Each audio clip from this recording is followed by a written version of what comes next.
यही रात अंतिम, यही रात भारी। श्री राम और रावण के बीच अंतिम युद्ध। रावण अपने दल बल के साथ युद्ध भूमि पर पहुंचता है।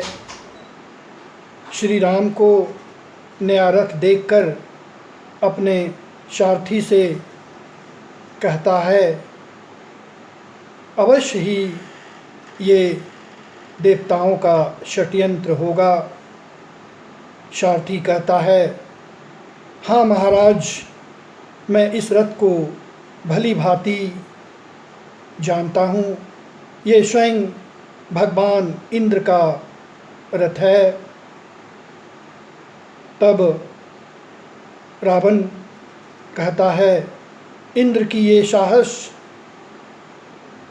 जो मेरे विमुख होकर राम की सहायता कर रहा है। इंद्र, मैं राम से निपटने के पश्चात तुम्हारा लेखा लूँगा। और तब रावण श्री राम से कहता है, नए नए रथ चढ़कर तुम इतना इतरा रहे हो, रावण के पास आए हो तो शीश झुकाकर आओ। तब श्री राम कहते हैं, अगर तुमने मेरे सामने शीश झुका लिया होता तो ये नौबत नहीं आती। आज मैं तुम्हारा शीश अवश्य ही काट लूँगा। तब रावण कहता है, तुम मुझे नहीं जानते, मैं रावण हूँ, दूसरे योद्धा की तरह नहीं हूँ। तुमने जो बाली को छुपकर मारा है, कुंभकर्ण को मारा है, इंद्रजीत को मारा है, आज मैं उसका प्रतिशोध लूँगा और तुम्हें मार डालूँगा। तब श्री राम कहते हैं, नीच निशाचर, तुम एक असहाय स्त्री पर अपनी वीरता दिखाते हो और धर्म की राह से हट गए हो। आज अवश्य मैं तुम्हारा नाश करूँगा। तब रावण कहता है, देखो मेरा शस्त्र तुम्हारे ऊपर चलेगा। दोनों के बीच घमासान युद्ध होता है। रावण मायावी होने के कारण कभी इस सिरा से उस सिरा, कभी आकाश की ओर। तब श्री राम अपने सारथी से कहते हैं, तीव्र गति में चलो सारथी। और फिर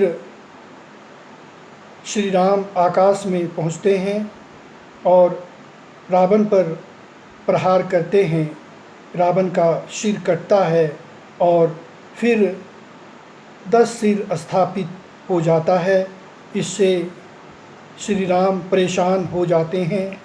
तब विभीषण कहते हैं, महाराज, उसके नाभि में अमृत है, वहाँ प्रहार कीजिए। और फिर श्री राम उसके नाभि पर प्रहार करते हैं और रावण मारा जाता है। फिर सभी उसके पास होते हैं, परिवार के सभी सदस्य आते हैं और विभीषण पश्चाताप करता है।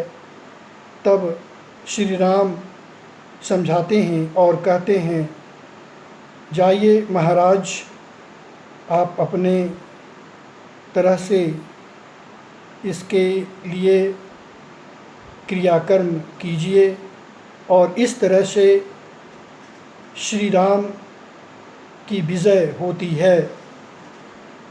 अतः रामायण से हमें यह शिक्षा मिलती है कि सत्य पर चलना चाहिए। जो अधर्म पर चलता है उसकी हार अवश्य होती है। जय श्री राम।